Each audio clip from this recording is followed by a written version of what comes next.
Plusieurs conférences ont animé la rencontre internationale All In, qui a rassemblé à Montréal pendant 2 jours 4000 acteurs de l'intelligence artificielle venus de 40 pays. Et parmi les conférenciers, il y avait Pape Wade, un Québécois d'origine sénégalaise. Il a raconté l'expérience de son entreprise, Érudit, qu'il a cofondée avec Amanda Arciero.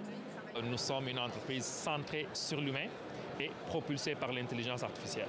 Dans ses bureaux montréalais, Érudit développe des outils pour aider les entreprises à mieux gérer leurs ressources humaines.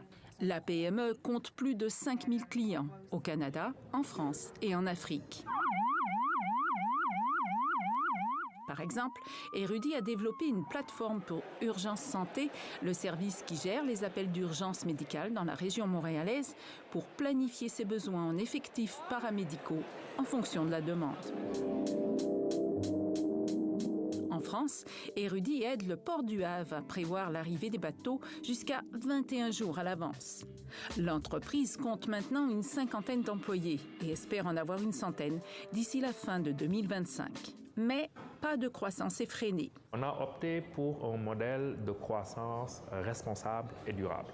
Né à Kaolack, une ville du centre du Sénégal, dans une famille de paysans, l'entrepreneur est guidé par un principe simple.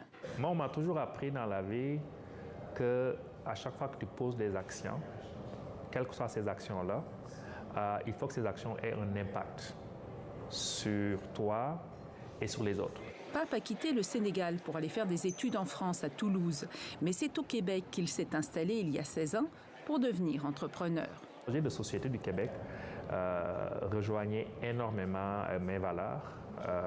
Et puis, comme j'ai dit tout à l'heure, je ne me suis jamais senti autant proche de l'Afrique, malgré les milliers de kilomètres qui nous séparent depuis que je suis au Québec. Et l'Afrique, Pape y retourne plusieurs fois par année, parce qu'Érudit a ouvert un bureau à Dakar il y a 2 ans.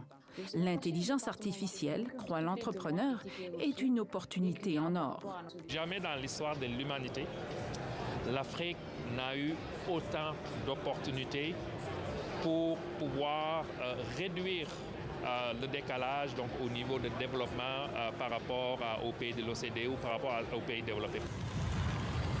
Érudit doit ouvrir un autre bureau au Bénin prochainement. Et Pape peut ainsi poursuivre son rêve, avoir de l'impact autant sur le continent où il est né que sur celui où il vit maintenant.